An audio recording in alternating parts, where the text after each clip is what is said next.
अस्सलाम वालेकुम। Welcome to light of knowledge. Biology MD CAT MCQs हम सोल्व कर रहे हैं और ये आज का लेक्चर बहुत ही इम्पोर्टेंट है।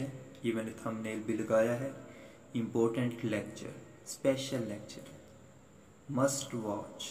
इसको लाजमी देखें, सुने, लाजमी इसको सोल्व करें।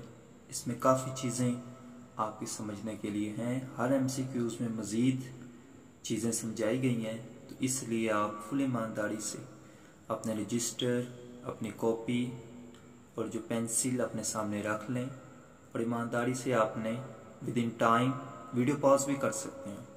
मैं तो 5 सेकंड देता हूँ, लेकिन 40 होते हैं आपके लिए, तो आप उतनी देर वीडियो पॉज कर लें और ऑप्शन लगाएं और फिर एंड पे जो मैं बताऊंगा उससे मैच करके मुझे अपना स्कोर बताइएगा। Let's start. I'm proceeding to MCQs number 1. I'm reading the statement. Which one of the following is single membrane organelle? Endoplasmic reticulum, peroxisome, Golgi bodies, all of these. Your countdown starts now. 5, 4, 3, 2, 1. Its correct option is delta, all of these. तो ये आपने याद रखना है कि single membrane organelles कौन कौन सी। थोड़ा मुश्किल है, इसका भी एक तरीका है। आप याद रखें घर, दूसरा लफ्ज याद रखें पल, घर पल, ये तो याद हो जाएगा। जी से बन गया गोल्जी बॉडीज, सिंगल मेम्ब्रेन। घर ई से बन गया एंडोप्लाज्मिक रेटिकुलम, ये भी सिंगल। और फिर पल, पी से बना पेरोक्सिसोम, सिंगल मेम्ब्रेन ऑर्गेनेल। फिर एल से बना लाइजोसोम, वो भी सिंगल मेम्ब्रेन ऑर्गेनेल। और एक और भी होती है वैक्यूल, तो वो भी एक्स्ट्रा याद रखें। तो ये जो 5 हैं ये सिंगल मेम्ब्रेन ऑर्गेनेल्स हैं, ठीक है, ये भूलना नहीं है। इसका एक ट्रिक मैंने बताया, घर पल और एंड पे वी भी याद रखें। I am proceeding to MCQs number 2.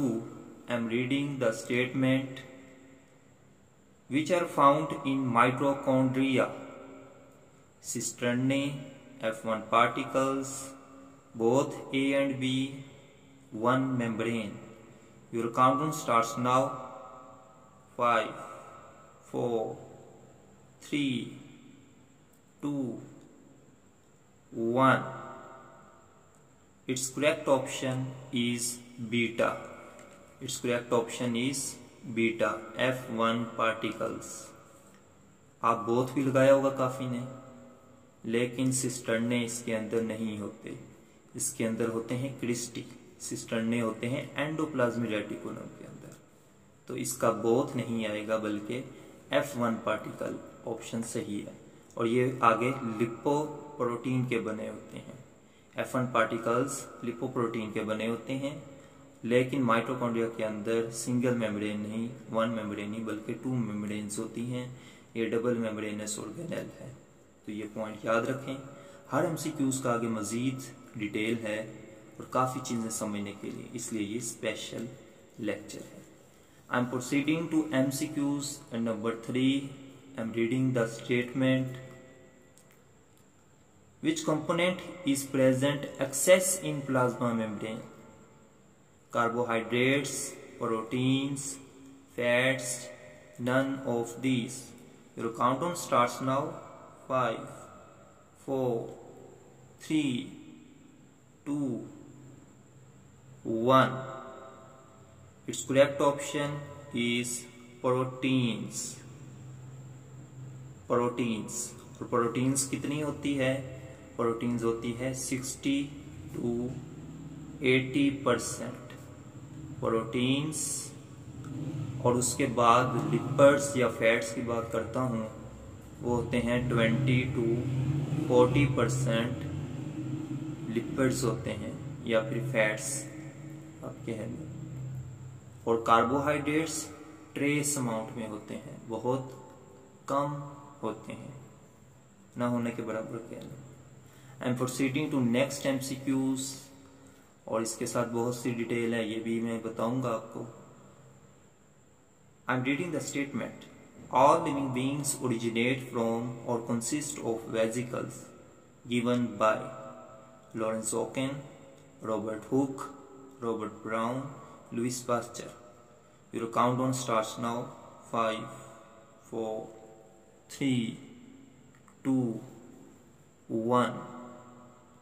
It's correct option is Lorenz Oaken.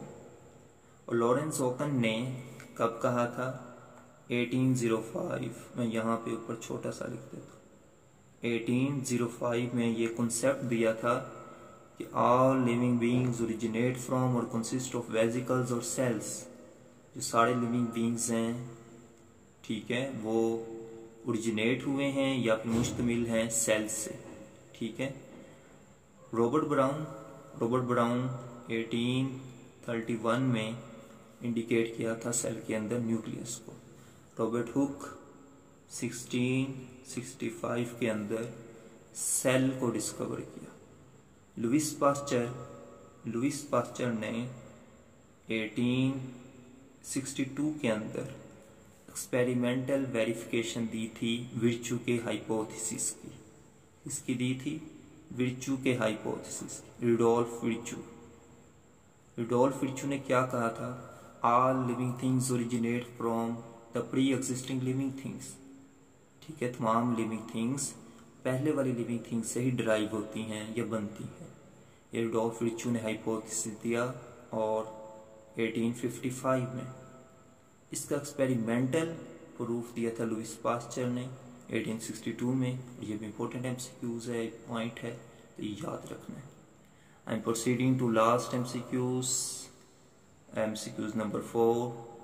Scalenchymatious cells provide food, store food, give support, carry oxygen. Your countdown starts now. 5, 4, 3, 2, 1.